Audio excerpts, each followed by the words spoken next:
সুপ্রভাত সবাইকে। আর সকালবেলা আকাশের এই মুহূর্তে কেমন রয়েছে সেটা দেখাচ্ছি। একেবারে কুয়াশা, অর্থাৎ কুয়াশাটা দেখতেই পাচ্ছেন, বুঝতেই পারছেন যে ঘন কুয়াশা পড়েছে সুন্দরবনের প্রত্যন্ত এলাকা থেকে শুরু করে একাধিক জায়গায়। অর্থাৎ ছবিটা দেখে বুঝতে পারছেন যে কিভাবে কুয়াশাটা পড়েছে। আর উত্তরের ঠান্ডা কনকনে হাওয়া যেমন রয়েছে, তারপরে কুয়াশাটাই যে আপনাদের দেখাচ্ছি, বুঝতেই পারছেন কি পরিস্থিতি। সকাল সকাল চলে এলাম আর আপনাদের সঙ্গে সকালবেলা আপনারা দেখছেন, কোথা থেকে দেখছেন অবশ্যই কমেন্ট করে জানাবেন। আকাশের কিছুই বোঝা যাচ্ছে না, এত কুয়াশা পড়েছে, দেখেছেন, বুঝতে পেরেছেন, প্রচুর কুয়াশা পড়েছে। এই যে সকালবেলা আপনাদের দেখাচ্ছি, দেখেছেন পুরো কুয়াশা। আর কিভাবে কুয়াশা পড়েছিল রাত্রে গাছে, পাতাতে দেখাই আপনাদেরকে। দেখুন কি জল পড়ছে, এই যে পুরো বৃষ্টির মতন ফোঁটা ফোঁটা কুয়াশা পড়ছে। আর উত্তরের কনকনে ঠান্ডা হাওয়া, সেটাও দেখে বুঝতে পারছেন। এই যে এইভাবে কুয়াশা পড়েছে, পুরোটা কিছুই দেখা যাচ্ছে না, বুঝতে পারছেন। একটু দেখিয়ে দিচ্ছি আপনাদেরকে, এইভাবে কুয়াশা পড়েছে পুরোটা। ঘুরিয়ে ঘুরিয়ে আপনাদের দেখাই, বুঝতে পেরেছেন কুয়াশাটা কি পড়েছে।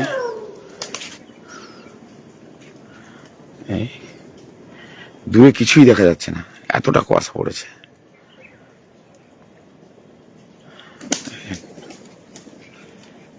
কিভাবে কুয়াশা, আপনারা কোথা থেকে দেখছেন নিশ্চয়ই লাইক কমেন্ট করে জানাবেন। আর আকাশের অবস্থা দেখেছেন, এইভাবেই এই অতিরিক্ত কুয়াশা পড়ার পরে কিন্তু মাঝে মাঝে দুর্ঘটনা ঘটে যায়। আপনারা জানেন, যারা গাড়ি চালক বা যারা নদীতে নৌকা চালান, তাদের ক্ষেত্রে এই কুয়াশা বড় ভয়ঙ্কর। তো এইভাবে দেখাচ্ছি আপনাদেরকে। দূরে কিছুই বোঝা যাচ্ছে না, কিছু দেখা যাচ্ছে না, আপনি দেখতে পাচ্ছেন। সকালবেলা পাখির ডাক তো শুনতেই পাবেন, ভোর হলেই পাখির একটা কিচমিচ কিচমিচ একটা ডাক থাকে, সেটা তো থাকবেই। কিন্তু কুয়াশার যা এই মুহূর্তে, দূরের ওই নারকেল গাছগুলো দেখা যাচ্ছে না, এতটা কুয়াশা পড়েছে। অথচ খুব কাছে রয়েছে, কাছ থেকে ওই নারকেল গাছগুলো দেখতে পাচ্ছি না, দেখেছেন। ওই দেখুন এই গাছগুলো দেখা যাচ্ছে এই পর্যন্ত। মানে একটা কুয়াশা যেভাবে পড়েছে সেটা দেখে আপনারাও বুঝতে পারছেন। আমি আপনাদের এই ছবিটা সকাল সকাল তুলে ধরলাম। আর সকালবেলা হলেই এটা গ্রামে দেখবেন, একটা সকাল হলে পাখির একটা মানে ওরা যেভাবে কিচমিচ কিচমিচ করে খাওয়ার জন্য সকাল থেকে বেরিয়ে পড়ে, তার পাশাপাশি সবাই কাজের জন্য বেরিয়ে পড়ে, কিন্তু এদের একটা আলাদা পরিবেশ, আপন মনে ঘুরে বেড়ায়, কিচমিচ কিচমিচ করছে, এদিকে ঘুরে বেড়াচ্ছে, ওদিকে ঘুরে বেড়াচ্ছে। এই হচ্ছে সুন্দরবনের, বা এই হচ্ছে প্রকৃতির যে আশ্চর্য, প্রকৃতির যে ধারাবাহিক। ওই দেখুন সকালবেলা এই যে সব এসে গেল, এই বসে পড়লো, এই তারা কিচমিচ কিচমিচ করছে, এই সব দেখেছেন। এই যে কি বলছে যেন, আরো একজন চলে এলো, চারজন চলে এলো, এসে কিছু একটা বলছে, দেখুন। এই আবার উড়ে চলে গেল, এখন বসে রয়েছে তারা। তো এটা হচ্ছে এই গ্রামেরই দৃশ্য, আর গ্রামের একটা সুন্দর দৃশ্য এগুলো দেখতে পাওয়া যায়। এই গাছগুলো দেখেছেন, কিছুই এত কুয়াশা, কিছু বোঝা যাচ্ছে না। তো দর্শক বন্ধুরা দেখছেন, আপনারা কোথা থেকে দেখছেন নিশ্চয়ই একটু কমেন্ট করে জানাবেন যে আপনার এলাকায় পরিস্থিতি কেমন, সেখানে কেমন কুয়াশা পড়েছে, বা সেখানে কি এইভাবে দেখতে পাচ্ছেন। তো যাই হোক না কেন, কুয়াশার ভালো পড়েছে। আর একটু কনকনে ঠান্ডা কাল যেভাবে গতকাল যেভাবে পড়েছিল সে তুলনায় আজকে যেন একটু একটু হালকা কম থাকলেও, তো বেলা বাড়লে কী হবে বলতে পারবো না। তো এখন কিন্তু এই কুয়াশাটা কিন্তু যথেষ্ট যথেষ্ট বেড়েছে। এই যত সময় মানে এখন প্রায় তো 7টা 7:30 বাজতে যায়, তো সেখানে কিছুই দেখা যাচ্ছে না, মানে বুঝতেই পারছেন। তো এই ছবিটা দেখে আপনারা একদম পরিষ্কার হলেন যে কুয়াশার বুকুটি, অর্থাৎ কুয়াশা কিন্তু একেবারে আর জাঁকিয়ে শীত যেভাবে পড়েছিল সেভাবে শীতটা যদিও নেই, তবে উত্তরের হাওয়া রয়েছে।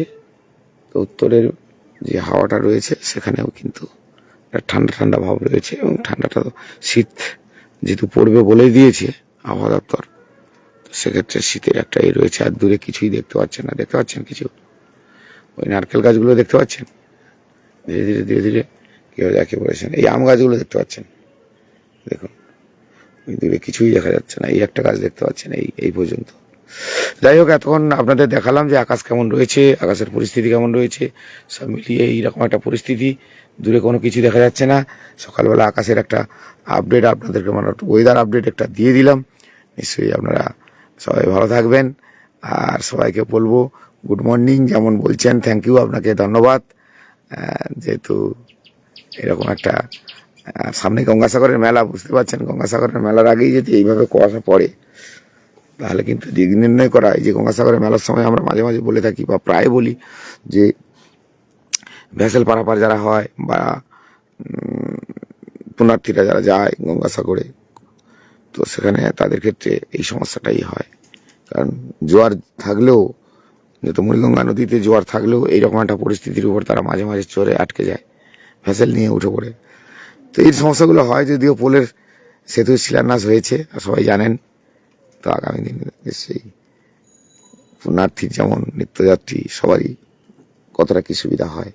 আর সব মিলিয়ে এখন তো জানেন বোরো ধানের চাষ, সে গতকাল সে ছবি দেখালাম কীভাবে চাষবাস করবেন। তো তো শস্য, এই রবি শস্য চাষ করতে গেলে কী কী পদ্ধতি, সেগুলো যেমন ডক্টর